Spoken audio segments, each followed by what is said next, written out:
إن الحمد لله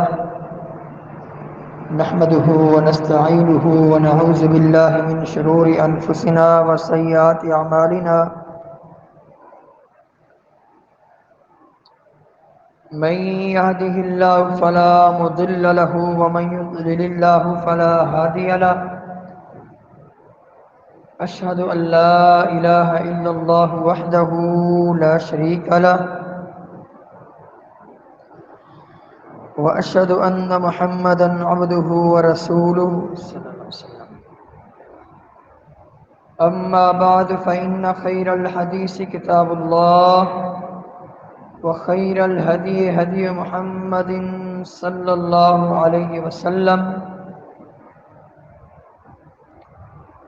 وشر الأمور محدثاتها وكل محدثة بدعة وكل بدعة ضلالة وكل ضلالة في النار. اللهم صل على محمد وعلى آل محمد كما صليت على إبراهيم وعلى آل إبراهيم إنك حميد مجيد. اللهم بارك على محمد وعلى آل محمد كما باركت على إبراهيم وعلى آل إبراهيم إنك حميد مجيد. فأعوذ بالله من الشيطان الرجيم. بسم الله الرحمن الرحيم.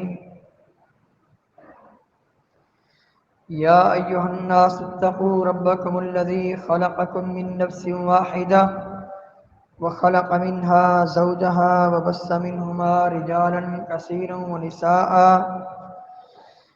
واتقوا الله الذي تساءلون به والأرحام إن الله كان عليكم رقيبا. يا أيها الذين آمنوا اتقوا الله حق تقاته ولا تموتن إلا وأنتم مسلمون. يا أيها الذين آمنوا اتقوا الله وقولوا قولا سديدا يصلح لكم أعمالكم ويغفر لكم ذنوبكم ومن يطع الله ورسوله فقد فاز فوزا عظيما. قال الله تبارك وتعالى: بسم الله الرحمن الرحيم. والفجر وليال عشر والشفع والوتر والليل إذا يسر رب اشرح لي صدري ويسر لي أمري واحلل عقدة من لساني يفقهوا قولي. رب أعوذ بك من همزات الشياطين وأعوذ بك رب أن يحضرون. سبحانك لا علم لنا إلا ما علمتنا إنك أنت العليم الحكيم.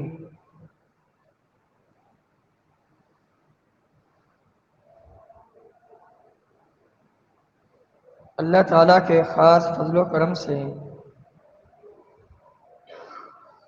سال کے سب سے پاکیزہ دن اور سب سے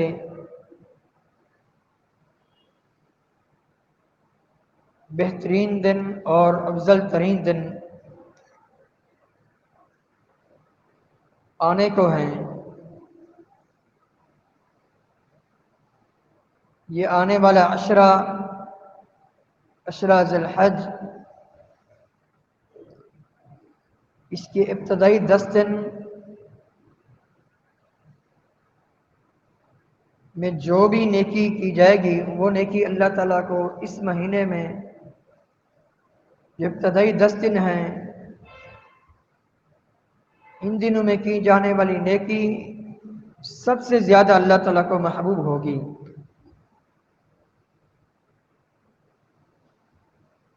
یہ وہ 10 دن ہیں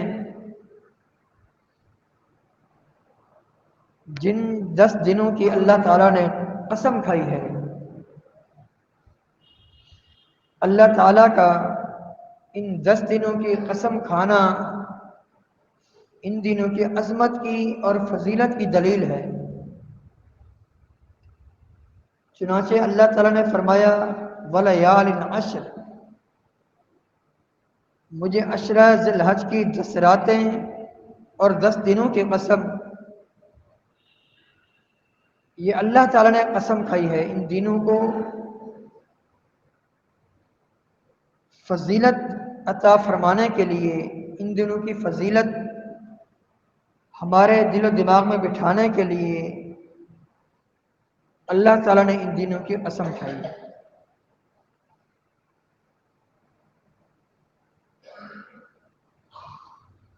ہمیں چاہیے کہ ہم ان آنے والے دنوں میں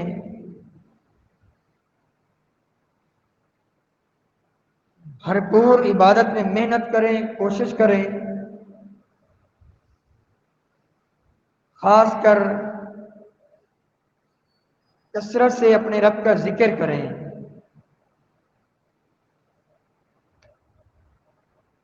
نبی کریم صلی اللہ علیہ وسلم کی صحیح بخاری کی حدیث، آپ علیہ السلام نے فرمایا ما من ایام العمل الصالح احب فیہن من هذه الایام من عشر ذی الحجہ، سال کے دنوں میں کوئی دن بھی ایسا نہیں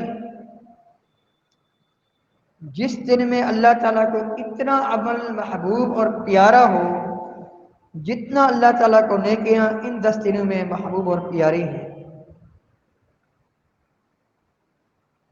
امام الانبیاء علیہ السلام سے عرض کی گئی، اے اللہ کے رسول صلی اللہ علیہ وآلہ وسلم، ولل جہاد فی سبیل اللہ، اللہ کے راستے میں بھی جو جہاد کیا جاتا ہے، وہ جہاد اللہ کے راستے میں کیا جانے والا وہ بھی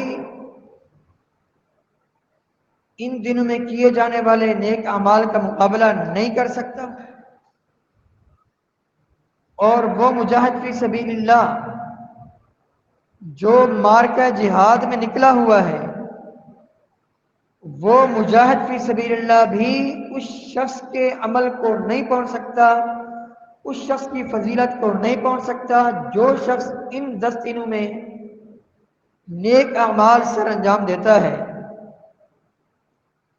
امام الانبیاء علیہ السلام نے فرمایا جی ہاں، ولل جہاد فی سبیل اللہ، اللہ کے راستے میں جو جہاد کے لیے نکلتا ہے وہ شخص بھی اس شخص کے درجے تک نہیں پہنچ سکتا جو مسلمان ان ابتدائی 10 دنوں میں اللہ تعالیٰ کی عبادت میں محنت اور کوشش کرتا ہے۔ ہاں، وہ مجاہد فی سبیل اللہ جو اپنی سواری کے ساتھ گیا، زاد راہ لے کر گیا، اپنا مختصر مال و متاع لے کر گیا اور اللہ کے راستے میں جہاد کے لیے نکل پڑا، وہیں اس کا مال بھی لٹ گیا اور اس کی جان بھی اللہ کے راستے میں شہید ہو گئی، نہ سواری واپس آئی، نہ مال واپس آیا، نہ خود اس کی جان واپس آئی۔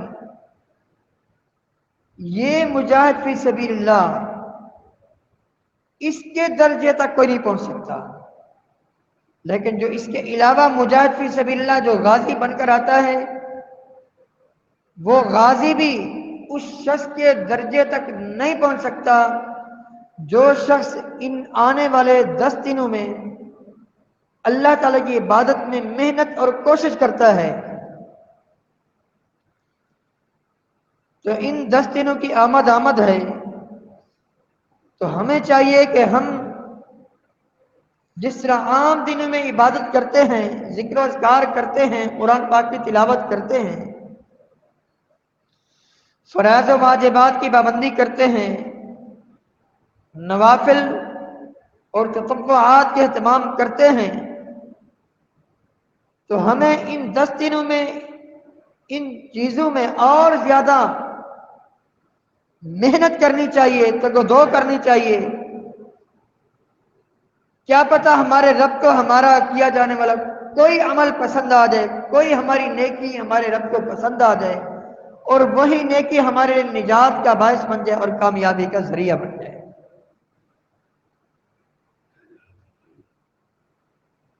اس آنے والے مہینے میں جو خاص کر جو ابتدائی 10 دن ہیں اس کے، ان 10 دنوں کے حوالے سے نبی کریم صلی اللہ علیہ وسلم نے فرمایا جس شخص نے بھی قربانی کرنی ہو، قربانی کرنے والے کو چاہیے وہ اور اس کی فیملی کے افراد ذی الحجہ کے چاند سے پہلے پہلے، اس چاند کے نظر آنے سے پہلے پہلے اپنے بالوں کو اگر کاٹنا ہے کاٹ لیں، ناخن تراشنے ہیں تراش لیں۔ جیسے ہی یہ مہینہ شروع ہو، اس مہینے کے ابتدائی 10 دنوں میں نہ تو ناخن تراشنے ہیں اور نہ ہی بال کاٹنے ہیں۔ بعض لوگ اپنے منہ کے ذریعے اپنا جسم کا چمڑا وہ کاٹتے رہتے ہیں، بعض لوگوں کی عادت ہوتی ہے۔ حدیث میں یہاں تک کے الفاظ ہیں اپنا جسم کی جو کھال ہے وہ بھی نہیں کاٹنی اور وہ بھی نہیں اتارنی، بعض لوگوں کی جیسے عادت ہوتی ہے۔ ناخن بھی روک کے رکھیں، بال بھی روک کے رکھیں۔ کب تک؟ جب تک ہم اپنے جانور کی قربانی نہیں کر لیتے، اس وقت تک نہ تو اپنے بالوں کو کاٹنا ہے نہ ناخن تراشنے ہیں۔ اگر کسی نے بال کاٹنے ہیں، ناخن تراشنے ہیں، آج آخری دن ہے، مغرب سے پہلے پہلے اپنے بچوں کے بھی بال کٹوا لیں اور ناخن تراش لیں۔ عبداللہ بن عمر رضی اللہ تعالیٰ عنہ کے بارے میں آتا ہے کہ یہ حدیث سن کر وہ خود بھی اپنے بال نہیں کاٹا کرتے تھے اور اپنے ناخن نہیں تراشا کرتے تھے ان ابتدائی 10 دنوں میں، اور اپنی فیملی کے افراد کو بھی خبردار کر دیتے، خبردار ان 10 دنوں میں نہ کسی نے ناخن تراشنے ہیں نہ کسی نے بال کاٹنے ہیں۔ کیونکہ جو قربانی کرنے والا ہوتا ہے وہ اپنی پوری فیملی کے جو اس کے افراد ہوتے ہیں سب کی طرف سے وہ قربانی کر رہا ہوتا ہے۔ اور نبی کریم صلی اللہ علیہ وسلم کی حدیث بھی ہے جامع ترمذی کی کہ ہر گھر والے جو گھر کا جو سربراہ ہے اس کے ذمے ایک ہی قربانی ہے، وہ کافی ہے اس کے لیے، اس کے پورے جو گھر کے جو افراد ہیں ان کے لیے ایک ہی قربانی اس کی طرف سے کافی ہے۔ تو یہ سب کی طرف سے کیونکہ وہ قربانی کر رہا ہوتا ہے تو یہ حکم سب کے لیے ہے، نہ ان 10 دنوں میں ناخن تراشنے ہیں نہ بال کاٹنے ہیں۔ تو اس پر ہمیں آج ہی سے عمل کرنے کی کوشش کرنی ہے۔ تو یہ گویا کہ اس عشرہ کے بارے میں ہمیں جو پہلی جو نصیحت کی گئی کہ یہ عشرہ کس طرح گزارنا ہے وہ یہی ہے کہ قربانی کرنے والے کو چاہیے کہ اپنے بال اور ناخن روک کے رکھے ان 10 دنوں میں۔ اور دوسری بات جو ان 10 دنوں میں ہم نے کام کرنا ہے وہ ہے کثرت سے اللہ تعالیٰ کا ذکر۔ نبی کریم صلی اللہ علیہ وسلم نے فرمایا ما من ایام العمل الصالح احب فیہن من هذه الايام فاکثروا فیہن من التہلیل والتکبیر والتحمید۔ مسند احمد کی حدیث ہے۔ یہ دن چونکہ سال کے تمام 360 دن میں افضل ترین دن ہیں، تو ان دنوں میں جو ہم نے کام کرنے ہیں وہ یہی ہے کہ کثرت سے لا الہ الا اللہ پڑھنا ہے، کثرت سے الحمدللہ پڑھنا ہے، کثرت سے اللہ اکبر پڑھنا ہے، تکبیرات کا اہتمام کرنا ہے، اللہ اکبر لا الہ الا اللہ واللہ اکبر اللہ اکبر وللہ الحمد۔ تکبیر کے ان الفاظ میں تحلیل بھی ہے، تحمید بھی ہے، تکبیر بھی ہے۔ ہمیں تحلیل کرنے کا حکم دیا گیا، اللہ تعالیٰ کی وحدانیت کا اعلان کریں، اللہ تعالیٰ کی الوہیت کا اعلان کریں، اللہ تعالیٰ کی تعریف کرنے کا ہمیں حکم دیا گیا، اللہ تعالیٰ کی بڑائی بیان کرنے کا حکم دیا گیا۔ اور ان کلمات میں یہ تینوں چیزیں ہیں، اللہ اکبر لا الہ الا اللہ واللہ اکبر اللہ اکبر وللہ الحمد۔ امام البخاری رحمہ اللہ حدیث روایت فرماتے ہیں جیسے یہ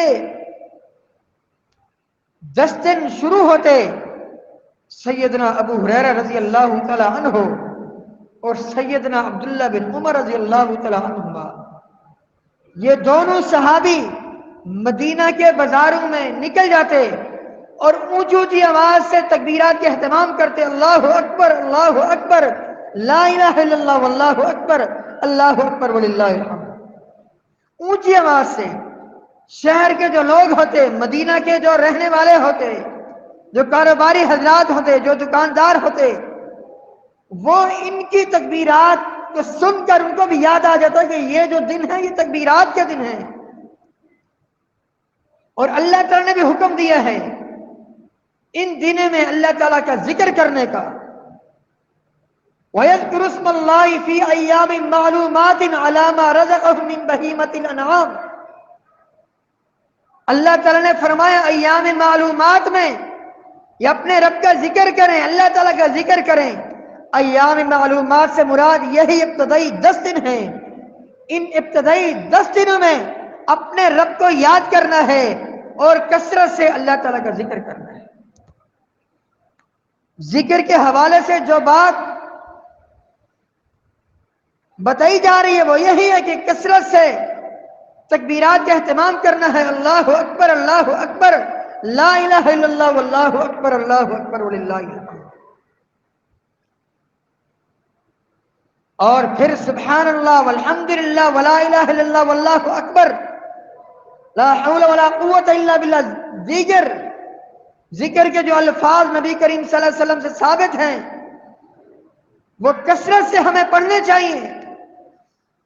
اس کا جو سب سے بڑا فائدہ ہوگا، آج پرفتن دور ہے، جو بھی مسلمان جب تک وہ اپنے رب کا ذکر کرتا رہتا ہے اللہ تعالیٰ کی سیفٹی میں آ جاتا ہے، اللہ تعالیٰ کی حفاظت میں آ جاتا ہے، اللہ تعالیٰ اس کو اپنے حفظ و امان میں لے لیتا ہے۔ صحیح مسلم کی حدیث ہے، نبی کریم صلی اللہ علیہ وسلم میں اللہ تعالیٰ فرماتا ہے، اللہ تعالیٰ فرماتا ہے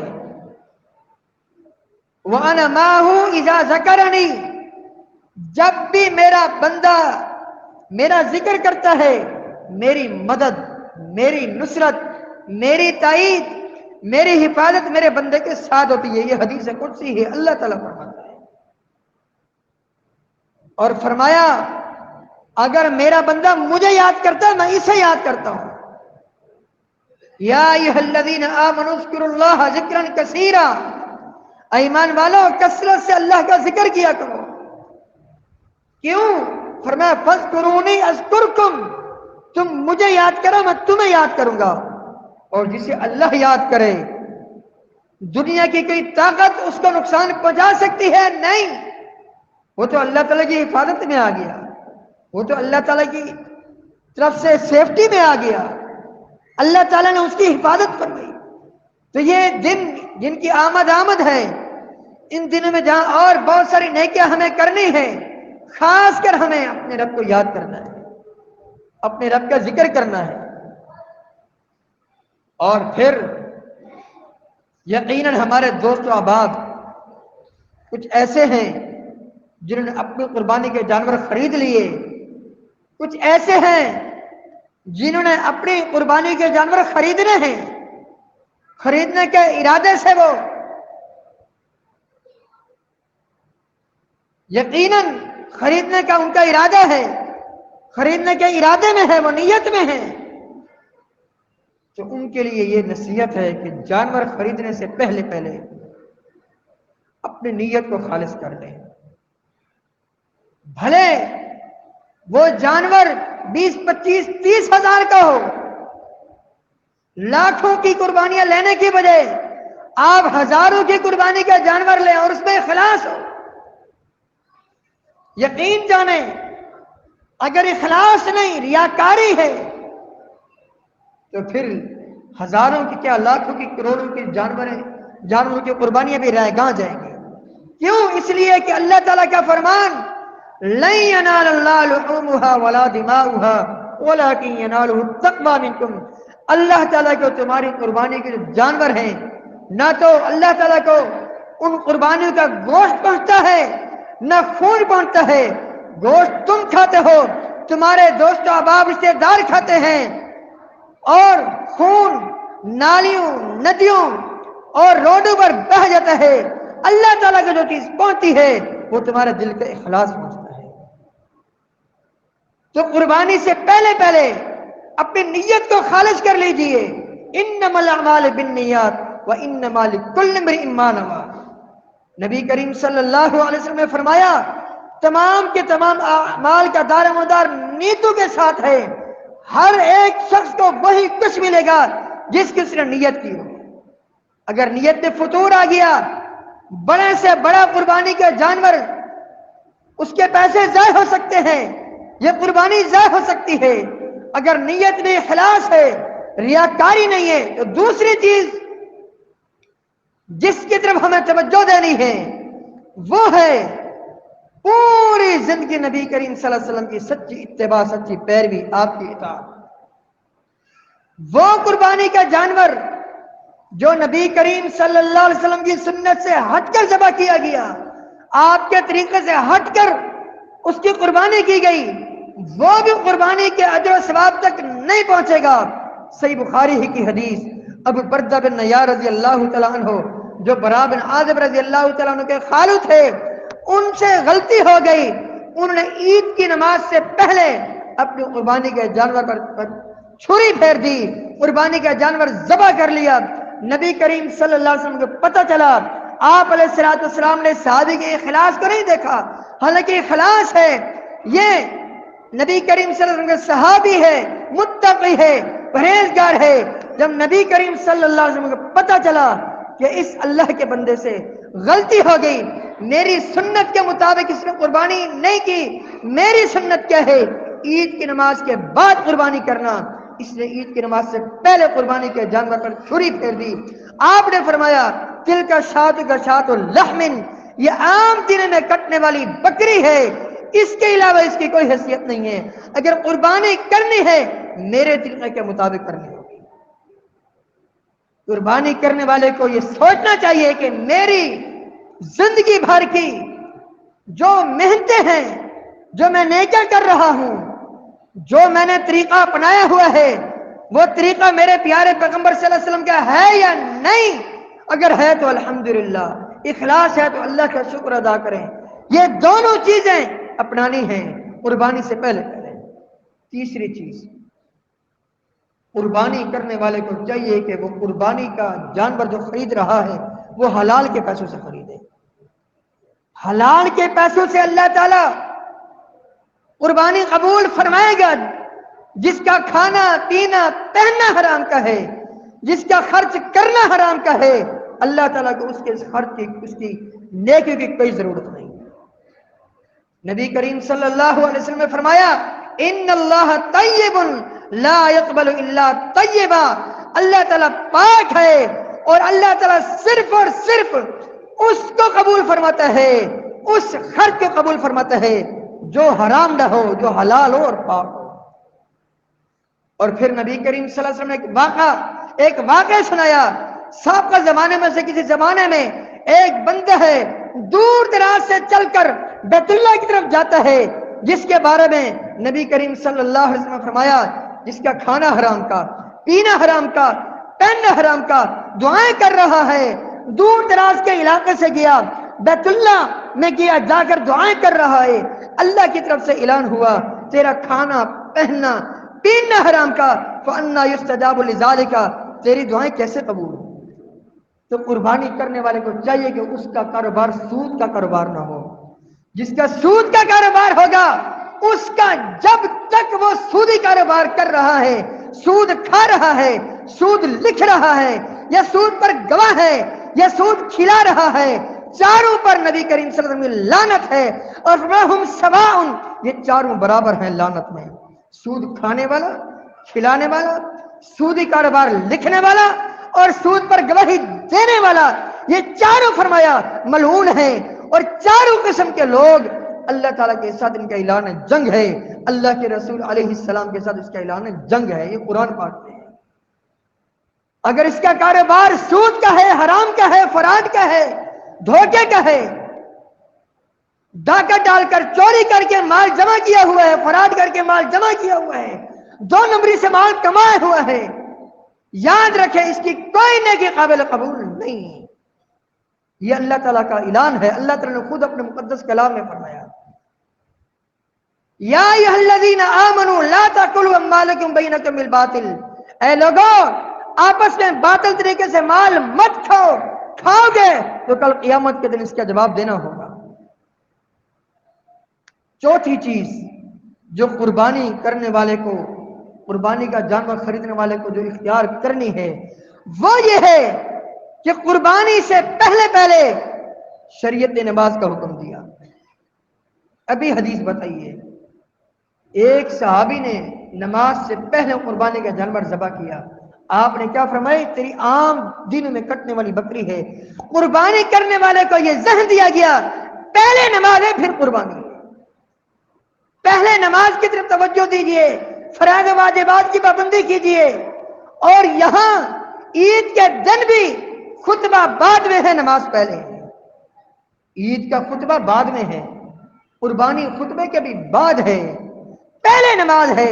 یہ ذہن دیا گیا، یہ ہمارے دل و دماغ میں بات بٹھائی گئی کہ اقیم الصلاۃ، نماز قائم کرو، ولا تکونوا من المشرکین، مشرکوں میں سے مت ہو جاؤ، کیونکہ وہ نماز نہیں پڑھتے۔ تو قربانی کرنے والے کی 4-5 باتیں اسے اختیار کرنی ہوگی۔ 5ویں بات، قربانی کرنے والے کا جو عقیدہ ہو، اس کے عقیدے میں شرک نہ ہو، اس کے عقیدے میں ایک رائی کے دانے کے برابر اگر شرک آ گیا، اس کی زندگی بھر کی محنتیں ضائع ہو سکتی ہیں۔ اور قربانی سے اور ان دنوں میں کیے جانے والے حج سے ہمیں یہی درس مل رہا ہے، قربانی سے بھی حج سے بھی، کہ صرف اور صرف اللہ ہی کی عبادت کرنی ہے، اللہ تعالیٰ کو تمام کے تمام شریکوں کی شراکت سے پاک اور منزہ قرار دینا ہے۔ توحید کی غیرت، توحید کی محبت، موحدین کی محبت دل میں ہو، شرک کی نفرت، مشرکین کی نفرت اور مشرکین کی عداوت دل میں ہو۔ اس قربانی کرنے والے کو چاہیے کہ اس کا یہ عقیدہ ہو، صرف اور صرف عبادت کے لائق ایک اللہ ہے، اللہ کے علاوہ کوئی عبادت کے لائق نہیں، کوئی حاجت روا نہیں، کوئی مشکل کشا نہیں، کوئی بگڑی بنانے والا نہیں۔ تو آنے والے دنوں میں یہ پیغامات ہمیں دیے جا رہے ہیں، خاص کر قربانی کے عمل سے۔ ہم قربانی میں کے جانور میں چیک کرتے ہیں، اس کے کان چیک کرتے ہیں، اس کی آنکھیں چیک کرتے ہیں، اس کو چلا کر دیکھتے ہیں کہ اس میں عیب تو نہیں، کہیں اس میں کسی قسم کا کوئی ایسا عیب تو نہیں جس کی وجہ سے یہ قربانی ریجیکٹ ہو جائے، قبول ہی نہ ہو۔ قربانی کرنے والے کو چاہیے کہ اس کے عیب ٹٹولنے سے پہلے اپنے عیوب کو ٹٹولے۔ میرے اندر کہیں، میرے دل میں کسی کا کینہ تو نہیں، حسد تو نہیں، عداوت تو نہیں، دشمنی تو نہیں، میرے دل میں نافرمانی کی محبت تو نہیں، میرے دل میں فرما برداری کی نفرت تو نہیں۔ اپنے دل کو بھی چیک کرے، اپنے عیوب کو بھی ٹٹولے اور چیک کرے، کیا میری پوری جسامت، میرا پورا جسم شریعت پر مکمل اتر رہا ہے یا نہیں، شریعت کے مطابق میرے ایام، میرے شب و روز گزر رہے ہیں یا نہیں، گزر رہے تو الحمدللہ اللہ کا شکر ادا کریں۔ اگر شریعت کے آئینے میں ہم اپنے آپ کو دیکھیں اور پھر ہمارا یہ چہرہ، ہماری یہ جسامت اگر شریعت سے مخالف ہے تو توبہ کی طرف توجہ ہمیں دینی چاہیے، اللہ کی طرف رجوع کرنے کی طرف توجہ دینی چاہیے۔ اللہ تعالیٰ توفیق عطا فرمائے۔ ان آنے والے دنوں میں اللہ تعالیٰ ہمیں زیادہ سے زیادہ نیکی کرنے کی توفیق عطا فرمائے۔ ان دنوں میں سے یوم عرفہ ہے، جو دنیا کے تمام دنوں میں سب سے افضل ترین دن ہے، جس دن کی وجہ سے اس پورے عشرے کو فضیلت حاصل ہے۔ اس ایک دن کا روزہ جو رکھے گا، فرمایا 2 سال کے اس کے گناہ معاف ہیں، ایک گزشتہ سال کے، دوسرا آنے والے سال کے۔ تو ہمیں چاہیے کہ ہم یوم عرفہ یعنی 9 ذی الحج کا روزہ بھی رکھیں، تاکہ اللہ تعالیٰ کی توفیق سے ہم اس فضیلت سے محروم نہ رہیں، یہ فضیلت حاصل کر سکیں۔ اس روزے کی جو فضیلت جو شریعت نے ہمیں بتائی ہے، اللہ تعالیٰ سے دعا ہے اللہ تعالیٰ ہم سب کو اپنی اصلاح کرنے کی توفیق عطا فرمائے۔ استغفر اللہ لی و لکم ولسائر المسلمین۔